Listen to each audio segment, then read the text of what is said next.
প্রশ্ন এসেছে, সাহারি খাওয়ার সময় আজান দিলে করণীয় কি? জবাব, আল্লাহ সুবহানাহু ওয়া তাআলা বলেন, কুলু ওয়াশরাবু হাত্তা ইয়াতাবায়্যানা লাকুমুল খাইতুল আবয়াদু মিনাল খাইতিল আসওয়াদি।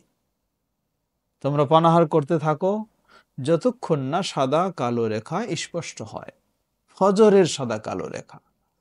এর মানে ফজর যতক্ষণ না হয় ততক্ষণ তোমরা পানাহার করো। আর আজান যদি দেয় ফজর হওয়ার পরে, সুতরাং আপনাকে মনে রাখতে হবে আপনার খাওয়া দাওয়ার সময় শেষ। তাহলে এখন করব কি? আমার খাওয়া চলছে, আজান শুরু হলো, আমি কি খাওয়া চালাতেই থাকবো না শেষ করে দেব? জবাব, অন্য একটি হাদিস রয়েছে, যে হাদিসের বিশুদ্ধতা নিয়েও কিছু কথা রয়েছে, তবে অধিকাংশ সহিহ বলেছেন, সেটি হাসান বলেছেন, গ্রহণযোগ্য। তা হলো, কারো যদি হাতে পানপাত্র থাকে, এই মুহূর্তে সে যদি আজান শোনে, তাহলে তার যেন প্রয়োজনটা মিটিয়ে নেয়। এই প্রয়োজন মিটিয়ে নেয় অর্থাৎ পানি পান করবে, গ্লাস পূর্ণ পান করবে, বা এই ধরনের এই হাদিস থেকে বোঝানো হচ্ছে। এর অর্থ এই যে একটা চলমান রয়েছে, এই মুহূর্তে আজান হলে তার দ্রুত প্রয়োজনটুকু মিটিয়ে নেওয়ার সুযোগ রয়েছে।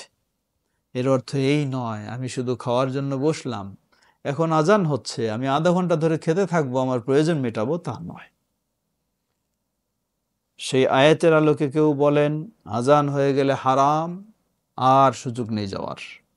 আবার হাদিসের আলোকে কেউ বলেন সুযোগ রয়েছে একটু পূর্ণ করার। ওয়াল্লাহু তাআলা আ'লাম। আমরা দুটোর সমন্বয় করতে পারি।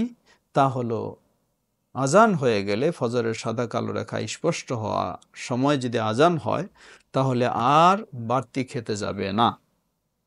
হয় মুখের লোকমা থাকলে সেটিকে কমপ্লিট করে ফেলবে, অথবা পানির গ্লাস থাকলে গ্লাসটি কমপ্লিট করে ফেলবে, এতটুকু। তাহলে আশা করি সেই হাদিসের আলোকে তার বৈধতা হতে পারে। আল্লাহু তাআলা আ'লাম।